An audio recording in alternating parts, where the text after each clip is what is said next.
Hello everyone and welcome in my YouTube channel. So आज की इस वीडियो में हम बात करने वाले हैं लोकल एंड ग्लोबल वेरिएबल्स के बारे में। एंड आज हम ये देखेंगे कि लोकल और ग्लोबल वेरिएबल्स को हम किस तरीके से यूज़ कर सकते हैं और इनका क्या स्कोप होता है। सो देखने के लिए चलते हैं स्क्रीन की तरफ। So let's have a look on my screen and let's begin.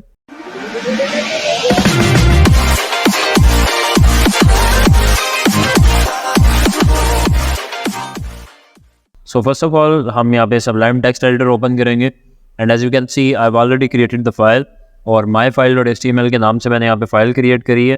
And साथ ही साथ आप देख सकते हैं कि मैं इसको ब्राउज़र में भी ओपन कर चुका हूँ।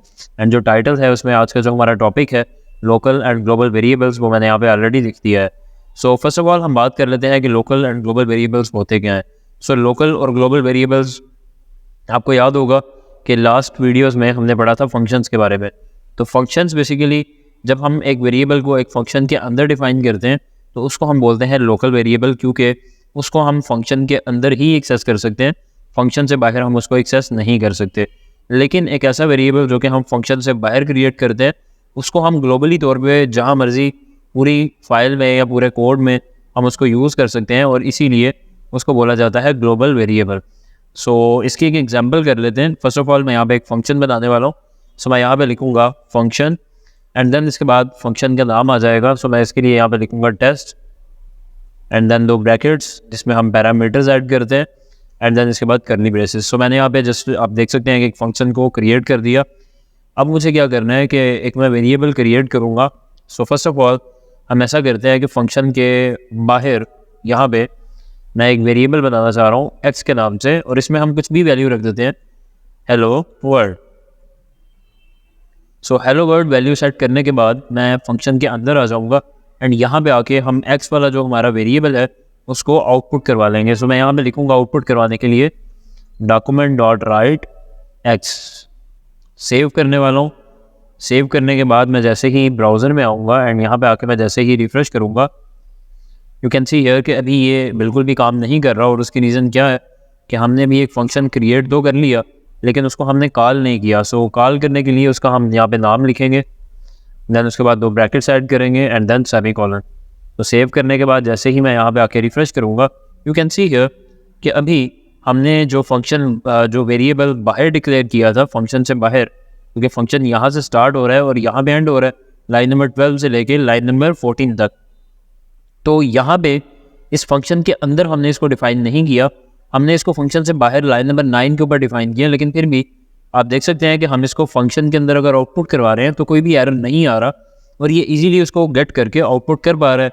लेकिन फॉर एग्जांपल अगर मैं यहाँ पे आके एक और वेरिएबल दोबारा से क्रिएट कर लेता हूँ, इसका नाम मैं रख लेता हूँ XYZ, इसके अंदर मैं वैल्यू ऐड कर दी XYZ, यहाँ पे आता हूँ रिफ्रेश करूँगा। So you can see here कि अब वो बेसिकली क्या कर रहा है, फर्स्ट ऑफ ऑल हमने यहाँ पे एक ग्लोबल वेरिएबल बनाया जो कि बाहर था फंक्शन से और बाद में हमने उसके अंदर एक लोकल वेरिएबल बना दिया। सो लोकल वेरिएबल की इंपॉर्टेंस चूँकि ज़्यादा होती है तो उसने क्या किया कि इसकी वैल्यू को ख़त्म कर दिया। और दूसरे नंबर पे एक और चीज़ कि चूँकि हमारी जो हमारा जो कोड है वो बेसिकली लाइन बाई लाइन चलता है।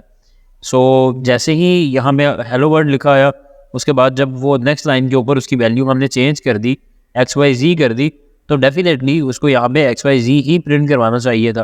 तो मतलब दोनों तरह से ये फंक्शन काम कर रहा है। मतलब इससे गर्ज नहीं है अगर मैं इसको बाहर लिखूँ या अंदर लिखूँ या अगर मैं यहाँ से इसको डिलीट भी कर दूँ और सिर्फ अंदर लिखूँ फिर भी हम इस वेरिएबल में से जो वैल्यू है उसको एक्सेस कर सकते हैं। लेकिन अब मैं क्या करने वाला हूँ, मैं ऐसा करता हूँ कि अब यहाँ पे आप देख सकते हैं कि वेरिएबल x लिखा हुआ है, इसको पहले तो मैं दोबारा से बाहर लिख देता हूँ।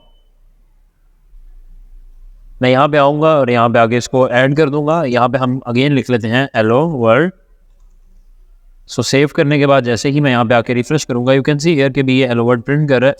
अब मैं इस फंक्शन से बाहर आ जाऊँगा एंड बाहर आने के बाद दोबारा से डॉक्यूमेंट डॉट राइट करवाऊँगा x को। और हम ऐसा करते हैं कि यहाँ पे एक BR भी ऐड कर लेते हैं ताकि जो भी x हमारी वैल्यू जो भी x की वैल्यू प्रिंट होगी उसके बाद BR आएगा। या तो फिर हम ऐसा करते हैं कि जो हमारी स्ट्रिंग है इसी के अंदर हम यहाँ पे BR लगा देते हैं। सेव करूँगा।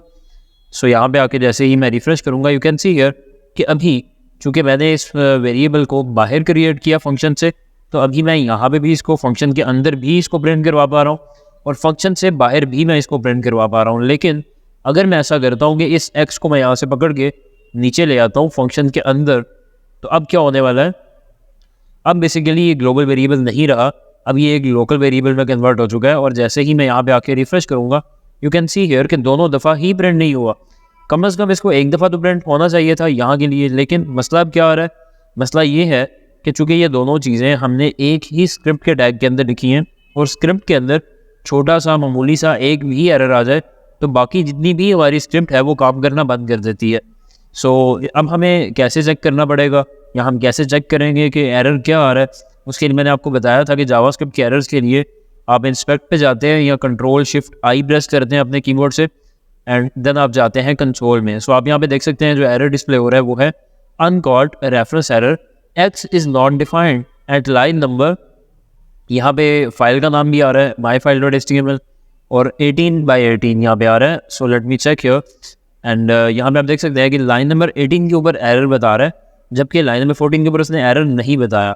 तो अब लाइन नंबर 18 में क्यों नहीं चल रहा, उसकी रीज़न यही है कि ये हमने बाहर डिफाइन किया है। सो फर्स्ट करें कि मैं इसको यहाँ पे एक बाहर भी डिफाइन कर देता हूँ और यहाँ पे मैं लिख देता हूँ इनसाइड, या यहाँ पे मैं लिख देता हूँ आउटसाइड फंक्शन। सेव करूँगा, देन यहाँ पे आके मैं इसको रिफ्रेश करूँगा। So you can see here कि अभी ये वैल्यू प्रिंट कर रहा है आउटसाइड फंक्शन। और इसी तरह अगर मैं इसको यहाँ पे डुप्लीकेट करके अंदर भी रख देता हूँ इसी वेरिएबल को, और इसकी जो वैल्यू है वो मैं यहाँ पे डिफाइन कर देता हूँ इनसाइड फंक्शन। सेव, देन जैसे ही मैं यहाँ पे आके रिफ्रेश करूँगा यू कैन सी हियर कि अभी जो चूँकि यहाँ पे हमने इसकी वैल्यू को चेंज किया, चेंज करने के बाद यहाँ पे document.writex किया तो इसकी वैल्यू जो है वो आप देख सकते हैं कि इनसाइड फंक्शन आ रही है। और चूँकि हमने document.write जो बाहर वाला किया था वो पहले किया था और फंक्शन को बाद में रन किया था, तो इसीलिए बाद में आपको जो आउटपुट डिस्प्ले हो रही है वो बेसिकली फंक्शन के अंदर वाली है। तो यहाँ पे लिखा आ रहा है इनसाइड फंक्शन और यहाँ पे आ रहा है आउटसाइड फंक्शन। सो बेसिकली ये जो बाहर हमने बनाया है अपना वेरिएबल, इसको हम थ्रू आउट द कोड कहीं पे भी एक्सेस कर सकते हैं, चाहे हम इस फंक्शन के अंदर करें या इस फंक्शन से बाहर करें। लेकिन जो हमने फंक्शन के अंदर डिफाइन कर दिया उसको हम बाहर जो है वो उसको एक्सेस नहीं कर सकते। सो ये था बेसिकली इनका स्कोप, इसको हम बोलते हैं वेरिएबल का स्कोप, कि वेरिएबल को कहाँ तक एक्सेस किया जा सकता है। सो इसमें यही दो मेन टाइप्स हैं जो कि हमने आज डिस्कस की, लोकल वेरिएबल और ग्लोबल वेरिएबल। लोकल वेरिएबल जो कि हम फंक्शन के अंदर क्रिएट करते हैं उसको बाहर एक्सेस नहीं कर सकते, और ग्लोबल वेरिएबल जिसको कि throughout the code access किया जा सकता है। सो उम्मीद करता हूँ कि वीडियो आपको अच्छी लगी होगी और आपको जो आज का हमारा कॉन्सेप्ट था इसकी समझ आई होगी। सो अगर आपको वीडियो अच्छी लगी तो आप इस वीडियो को लाइक करें एंड चैनल को सब्सक्राइब करें। सो मिलते हैं नेक्स्ट वीडियो में। थैंक यू, अल्लाह हाफिज़।